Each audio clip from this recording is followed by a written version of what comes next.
¿Alguna vez has sostenido a alguien tan pequeño que de repente tu futuro entero se siente demasiado pesado para tus manos? ¿Alguna vez miraste el rostro de un recién nacido y pensaste, ¿y si amarte no es suficiente para salvarte de mi propia ruina? Porque ese fue el momento que me rompió, el momento en que entendí que el primer aliento de mi hija llegó al mismo tiempo que el último de su madre.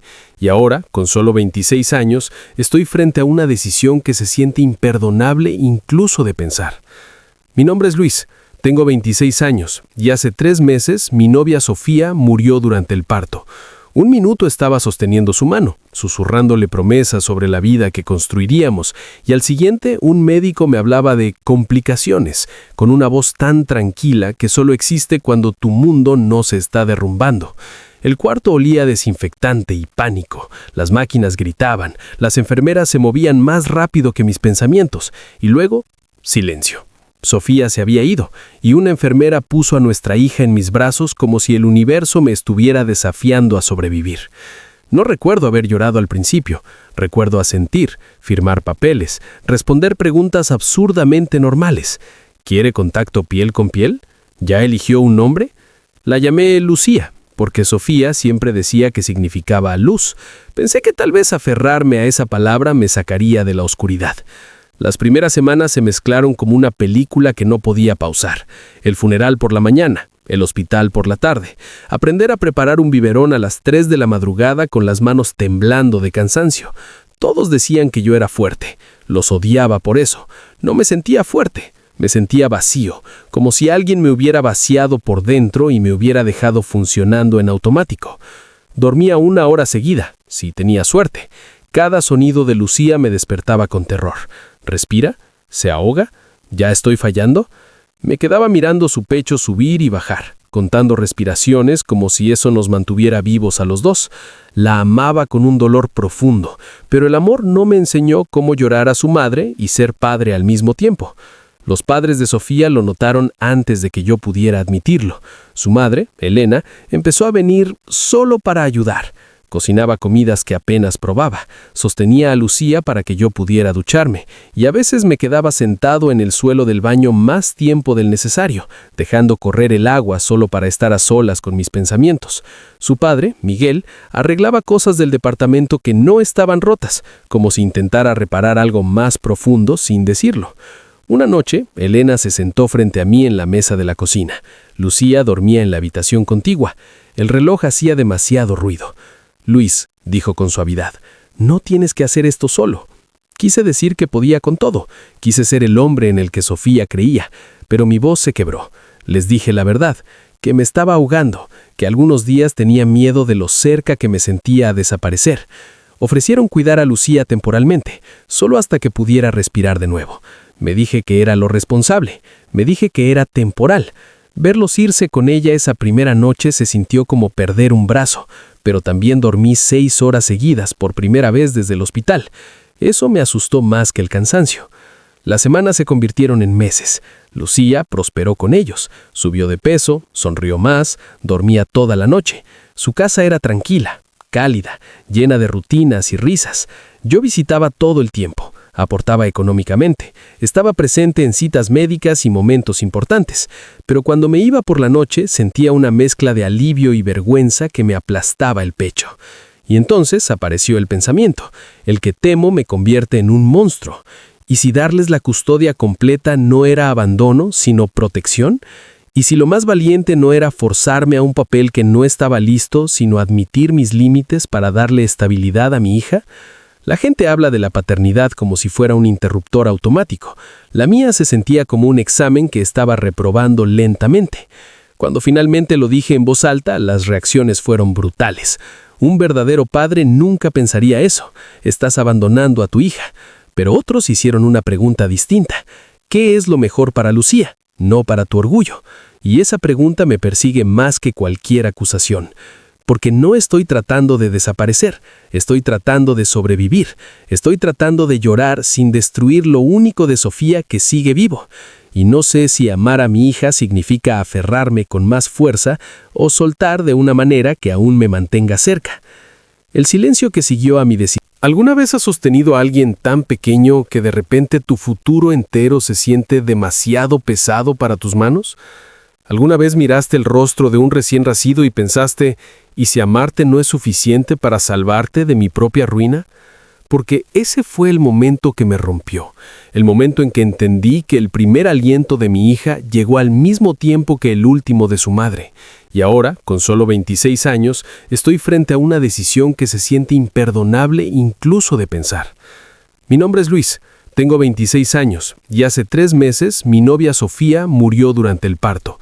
Un minuto estaba sosteniendo su mano, susurrándole promesas sobre la vida que construiríamos, y al siguiente un médico me hablaba de complicaciones, con una voz tan tranquila que solo existe cuando tu mundo no se está derrumbando. El cuarto olía a desinfectante y pánico, las máquinas gritaban, las enfermeras se movían más rápido que mis pensamientos, y luego, silencio. Sofía se había ido, y una enfermera puso a nuestra hija en mis brazos como si el universo me estuviera desafiando a sobrevivir. No recuerdo haber llorado al principio, recuerdo asentir, firmar papeles, responder preguntas absurdamente normales. ¿Quiere contacto piel con piel? ¿Ya eligió un nombre? La llamé Lucía, porque Sofía siempre decía que significaba luz. Pensé que tal vez aferrarme a esa palabra me sacaría de la oscuridad. Las primeras semanas se mezclaron como una película que no podía pausar. El funeral por la mañana, el hospital por la tarde, aprender a preparar un biberón a las 3 de la madrugada con las manos temblando de cansancio. Todos decían que yo era fuerte. Los odiaba por eso. No me sentía fuerte. Me sentía vacío, como si alguien me hubiera vaciado por dentro y me hubiera dejado funcionando en automático. Dormía 1 hora seguida, si tenía suerte. Cada sonido de Lucía me despertaba con terror. ¿Respira? ¿Se ahoga? ¿Ya estoy fallando? Me quedaba mirando su pecho subir y bajar, contando respiraciones como si eso nos mantuviera vivos a los dos. La amaba con un dolor profundo, pero el amor no me enseñó cómo llorar a su madre y ser padre al mismo tiempo. Los padres de Sofía lo notaron antes de que yo pudiera admitirlo. Su madre, Elena, empezó a venir solo para ayudar. Cocinaba comidas que apenas probaba, sostenía a Lucía para que yo pudiera ducharme, y a veces me quedaba sentado en el suelo del baño más tiempo del necesario, dejando correr el agua solo para estar a solas con mis pensamientos. Su padre, Miguel, arreglaba cosas del departamento que no estaban rotas, como si intentara reparar algo más profundo sin decirlo. Una noche, Elena se sentó frente a mí en la mesa de la cocina. Lucía dormía en la habitación contigua. El reloj hacía demasiado ruido. Luis, dijo con suavidad, no tienes que hacer esto solo. Quise decir que podía con todo. Quise ser el hombre en el que Sofía creía, pero mi voz se quebró. Les dije la verdad, que me estaba ahogando, que algunos días tenía miedo de lo cerca que me sentía a desaparecer. Ofrecieron cuidar a Lucía temporalmente, solo hasta que pudiera respirar de nuevo. Me dije que era lo responsable, me dije que era temporal. Verlos irse con ella esa primera noche se sintió como perder un brazo, pero también dormí 6 horas seguidas por primera vez desde el hospital. Eso me asustó más que el cansancio. Las semanas se convirtieron en meses. Lucía prosperó con ellos, subió de peso, sonrió más, dormía toda la noche.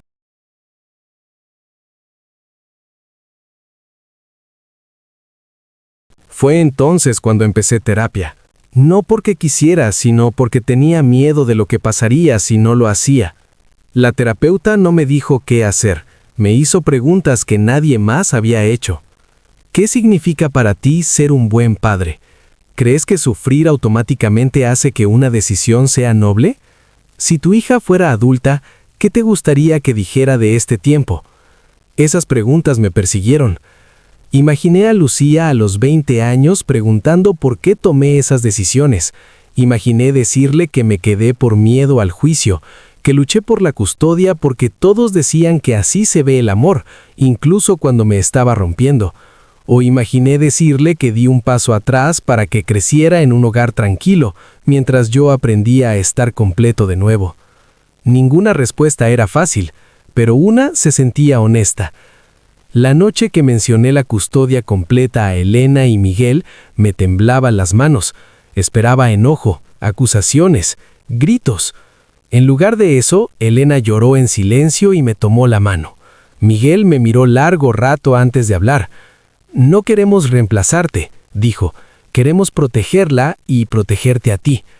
En ese momento entendí que esto no era una batalla, era un duelo compartido, vivido de manera distinta por cada uno. Aún así, el miedo no desapareció. Firmar algo permanente se sentía como cruzar una línea sin regreso. ¿Y si sanaba más rápido de lo que pensaba? ¿Y si me arrepentía todos los días? ¿Y si esta decisión salvaba a Lucía pero me destruía a mí? Entonces llegó la carta del tribunal, explicando lo que significaría la custodia completa, horarios de visitas, límites en decisiones, lenguaje legal que convertía a mi hija en cláusulas y condiciones. La miré durante horas, entendiendo que esto no era sobre cuánto la amaba, era sobre si amar significaba aferrarse o confiar en otros para hacerlo bien. Los días después de que llegó la carta del tribunal se sintieron más pesados que las semanas posteriores al funeral de Sofía. El duelo al menos venía con un guión. La gente sabía qué decir, aparecía comida en la puerta, el silencio era aceptable. Esta decisión venía con opiniones en lugar de compasión, con expectativas en lugar de paciencia. Cada vez que mi teléfono vibraba, el estómago se me cerraba, esperando otro mensaje diciéndome qué clase de hombre debía ser. Empecé a notar cómo el mundo me trataba diferente desde que la idea de la custodia completa estaba sobre la mesa. En el trabajo, mi jefe me llamó aparte y me preguntó si de verdad estaba bien, con un tono cargado de duda. Amigos dejaron de invitarme a salir, como si mi indecisión los incomodara. Incluso los desconocidos parecían notarlo, la forma en que otros padres me miraban en el parque cuando sostenía a Lucía, como tratando de decidir si yo pertenecía allí. Una tarde, sentado en una banca viendo a Elena pasear el cochecito de Lucía, un hombre a mi lado inició conversación. Habló de sus hijos, de lo difícil que era ser padre, de sacrificios que nadie te advierte. Luego preguntó, casualmente, ¿la mamá está tomando un descanso hoy? Sus palabras me golpearon. Le dije que había fallecido. Su rostro cambió por completo. Se disculpó, se trabó y luego dijo en voz baja, «Eres fuerte, yo no podría hacerlo solo». Quise decirle que no lo estaba haciendo solo, ese era el punto, pero no me salieron las palabras. Esa noche soñé con Sofía por primera vez en semanas. Estaba en nuestra vieja cocina, la luz del sol entrando por la ventana, sosteniendo a Lucía contra su pecho. Se veía sana, viva.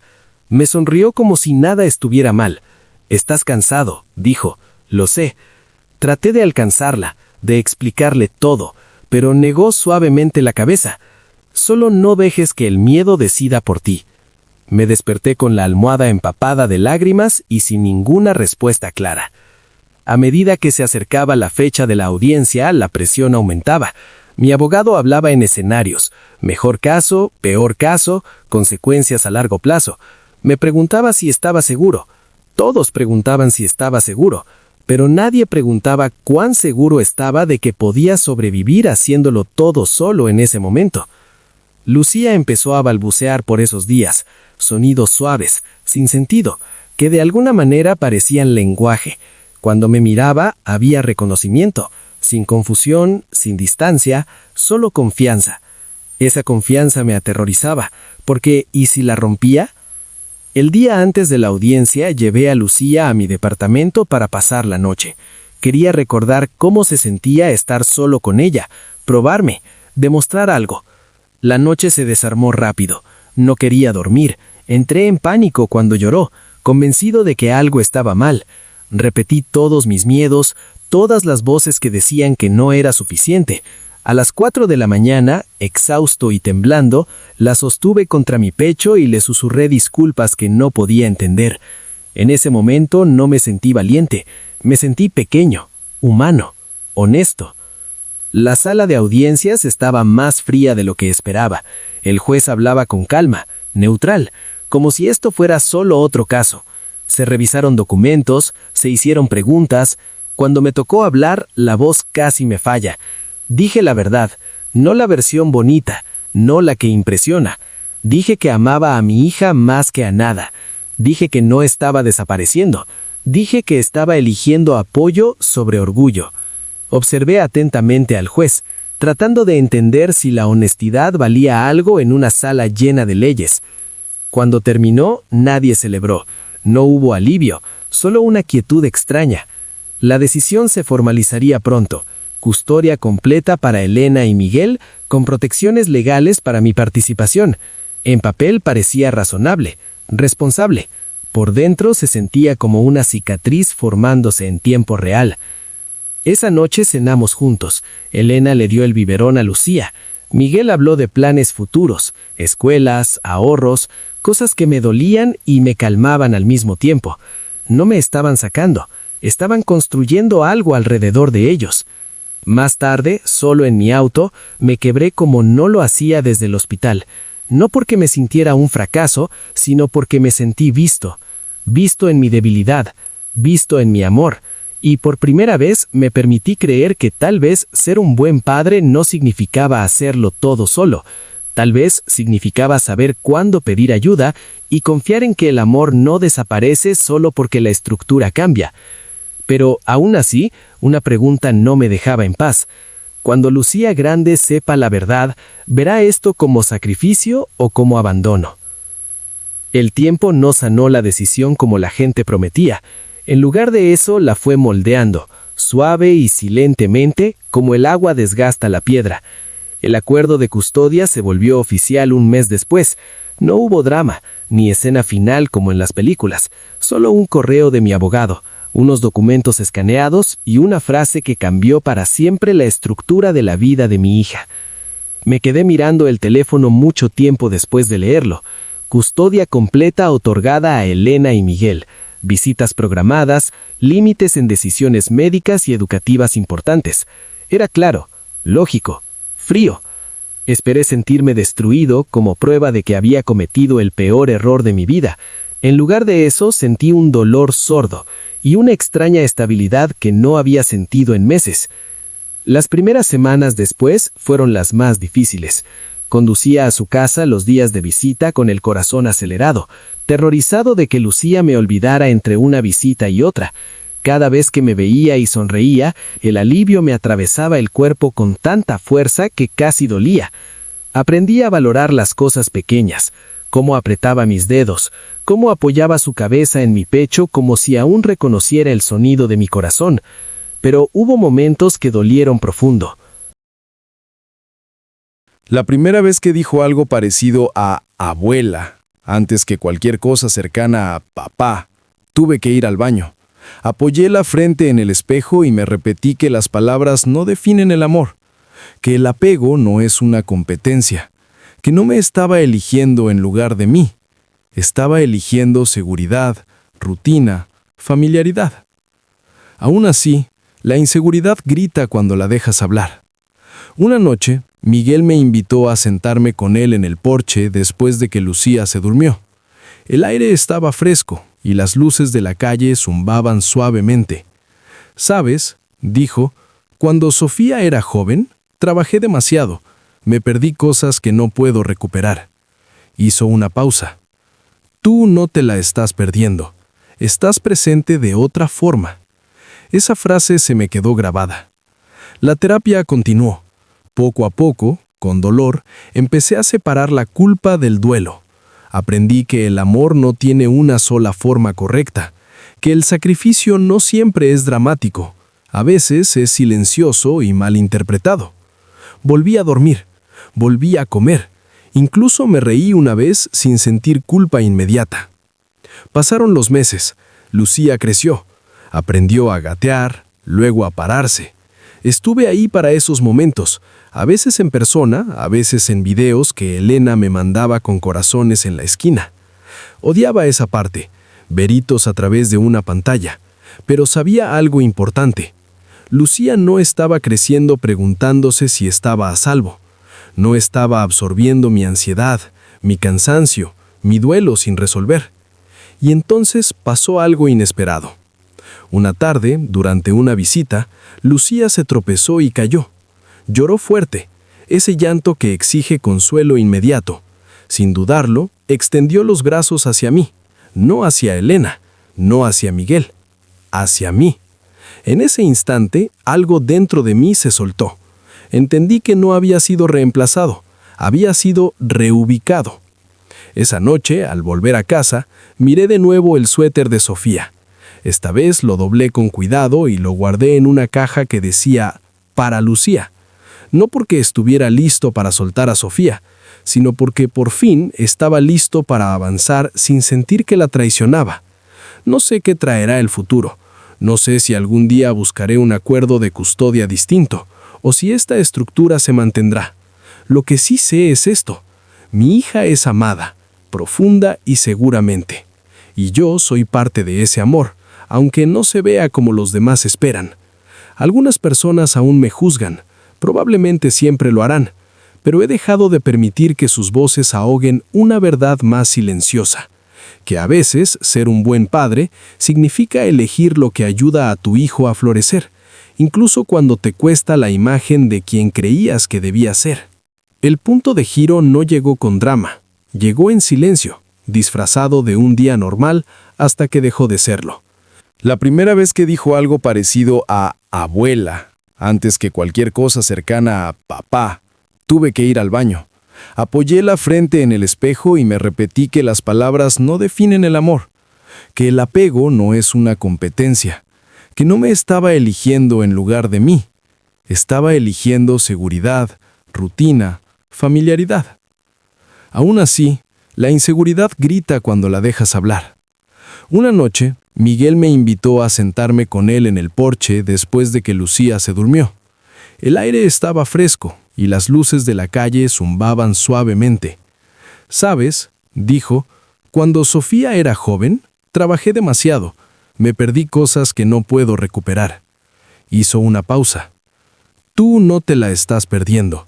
Estás presente de otra forma». Esa frase se me quedó grabada. La terapia continuó. Poco a poco, con dolor, empecé a separar la culpa del duelo. Aprendí que el amor no tiene una sola forma correcta, que el sacrificio no siempre es dramático, a veces es silencioso y mal interpretado. Volví a dormir, volví a comer, incluso me reí una vez sin sentir culpa inmediata. Pasaron los meses, Lucía creció, aprendió a gatear, luego a pararse. Estuve ahí para esos momentos, a veces en persona, a veces en videos que Elena me mandaba con corazones en la esquina. Odiaba esa parte, veritos a través de una pantalla, pero sabía algo importante. Lucía no estaba creciendo preguntándose si estaba a salvo. No estaba absorbiendo mi ansiedad, mi cansancio, mi duelo sin resolver. Y entonces pasó algo inesperado. Una tarde, durante una visita, Lucía se tropezó y cayó. Lloró fuerte, ese llanto que exige consuelo inmediato. Sin dudarlo, extendió los brazos hacia mí, no hacia Elena, no hacia Miguel, hacia mí. En ese instante, algo dentro de mí se soltó. Entendí que no había sido reemplazado, había sido reubicado. Esa noche, al volver a casa, miré de nuevo el suéter de Sofía. Esta vez lo doblé con cuidado y lo guardé en una caja que decía «Para Lucía».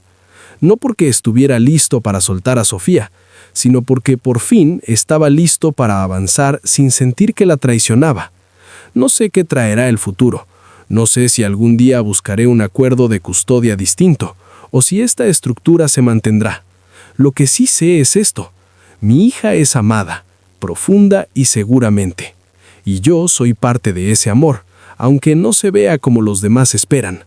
Algunas personas aún me juzgan, probablemente siempre lo harán, pero he dejado de permitir que sus voces ahoguen una verdad más silenciosa, que a veces ser un buen padre significa elegir lo que ayuda a tu hijo a florecer, incluso cuando te cuesta la imagen de quien creías que debía ser. El punto de giro no llegó con drama, llegó en silencio, disfrazado de un día normal hasta que dejó de serlo. Era el primer cumpleaños de Lucía. Elena y Miguel planearon una reunión pequeña, globos de colores suaves, un pastel que Lucía pudiera aplastar sin peligro, familia, algunos amigos cercanos. Me pidieron que llegara temprano. «Debe despertar contigo ahí», dijo Elena. Esa sola frase me apretó el pecho. Llegué antes del amanecer, con un regalo que me había quitado el sueño durante semanas. Una pulsera pequeña grabada con su nombre y un símbolo de luz diminuto, idea de Sofía, tallado en el broche. Cuando Lucía despertó y me vio, su rostro se iluminó de una manera que se sintió como aire después de meses bajo el agua. Extendió los brazos hacia mí sin dudar. La levanté, respirándola, memorizando su peso, su calor. Por un momento, todo encajó. Pero cuando llegaron los invitados, algo cambió. Escuché susurros, no crueles, peor, llenos de lástima. Es triste, la verdad. Al menos tiene estabilidad. Es joven, tal vez es lo mejor. Cada frase caía como un juicio silencioso. Sonreí, reí cuando correspondía, sostuve a Lucía cuando me necesitó. Por dentro se formaba una tormenta. Luego sacaron el pastel. Las cámaras se levantaron.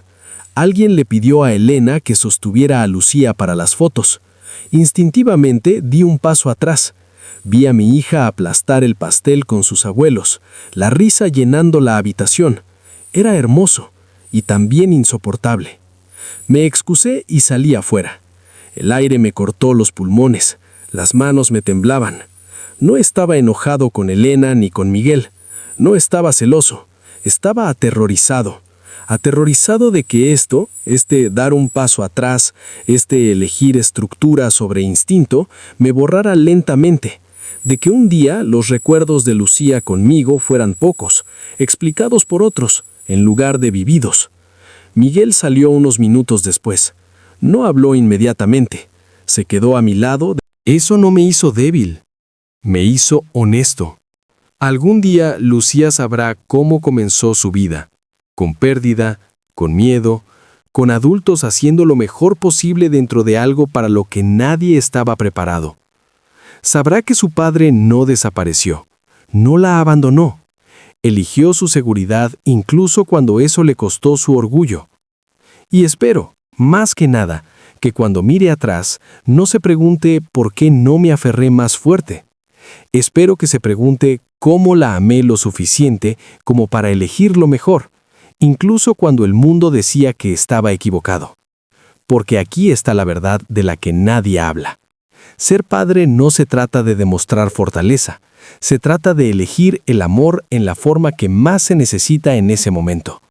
A veces eso significa aferrarse, a veces significa dejar que otros te ayuden a sostener hasta que vuelvas a ser fuerte.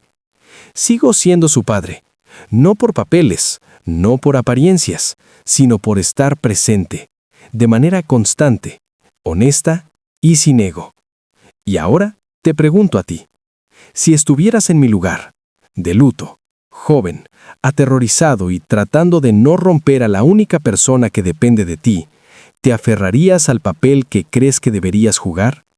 ¿O elegirías el camino que le da a tu hijo la mejor oportunidad de crecer, aunque eso signifique ser mal interpretado? ¿Tú qué harías? Déjalo en los comentarios y suscríbete para más historias humanas, reales y poderosas como esta.